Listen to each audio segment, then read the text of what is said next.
Git est un outil de gestion de version. Il permet de suivre l'évolution du code source, de travailler en équipe et de conserver un historique des modifications. Ça, vous l'avez compris dans le cours précédent.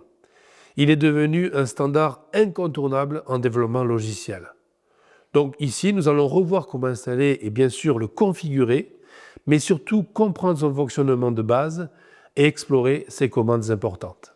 Donc l'objectif du chapitre va être d'installer Git sur Windows, macOS et Linux, de pouvoir le configurer après l'installation, de comprendre son intérêt et le fait de travailler en branche, d'exécuter des commandes Git de base pour gérer un projet.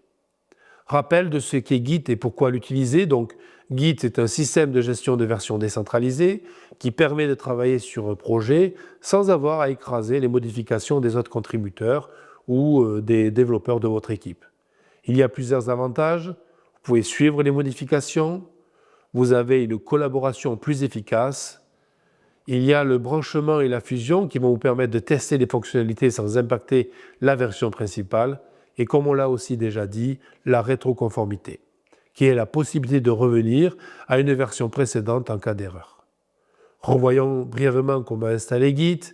Alors avec Windows, vous allez télécharger Git pour Windows, vous allez lancer l'installateur, les options par défaut, n'oubliez pas, cocher l'ajout de Git au pass. Vous allez ensuite vérifier l'installation avec l'invite de commande git-du6 version. Sur macOS, pareil, on installe Git, on vérifie son installation et sa bonne version, git-du6 version. Encore une fois, idem avec Linux. Retrouvez les commandes ici dans le cours, n'hésitez pas à aller le regarder. Maintenant, comment configurer Git? Souvenez-vous, nous avons dit qu'il était important de configurer Git avec les informations du développeur. Donc là, vous allez configurer le fichier global avec votre nom, votre email. Vous allez donner des informations et ça vous permettra d'anonymiser, mais aussi de pouvoir protéger votre code. Ces informations seront utiles, bien sûr, pour identifier les contributions dans un projet. Et si quelqu'un prend la suite de votre projet, eh bien, il verra qui a participé à celui-ci et saura vous contacter s'il y a des choses qu'il ne comprend pas. Comment déposer Git? Comment faire un dépôt Git? Tout simplement la commande git init. On l'a déjà vu dans un cours précédent. Cette commande transforme un dossier en dépôt Git et va vous permettre de suivre les modifications. On veut ajouter un fichier au suivi de Git. On l'a déjà vu aussi, git add fichier.txt. On veut faire un commit, un git commit qui va vous permettre d'enregistrer une modification.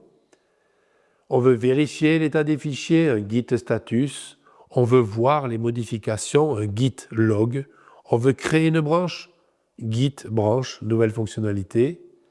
On veut basculer vers une autre branche, git checkout, nouvelle fonctionnalité. On veut fusionner une branche dans la branche principale, un git checkout main. Et enfin, un git merge, nouvelle fonctionnalité. Cela va vous permettre d'intégrer par exemple les modifications d'une branche dans la branche principale. Maintenant, comment utiliser Git avec un dépôt distant, GitHub, GitLab ou Bitbucket? Eh bien, il suffit de créer un dépôt sur GitHub. Pour cela, vous allez associer le dépôt distant au projet local.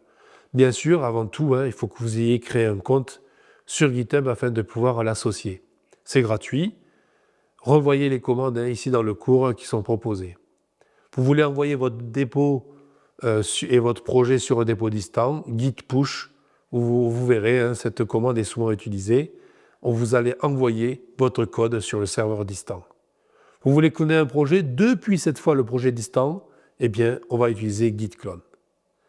Les bonnes pratiques à avoir pour utiliser Git, on le rappelle, faire des commits réguliers avec des messages clairs, précis, utiliser des branches pour chaque nouvelle fonctionnalité, ne pas stocker d'informations sensibles comme les mots de passe, les clés API dans un dépôt Git, parce que tout le monde peut y avoir accès. Utiliser gitignore pour exclure des fichiers inutiles de suivi. Et enfin, collaborer efficacement en utilisant des pull requests et des revues de code sur GitHub. Donc vous le savez maintenant, vous l'avez compris, GitHub est très important pour collaborer efficacement et sécuriser son code. Voyons maintenant dans le prochain chapitre comment bien configurer Node.js.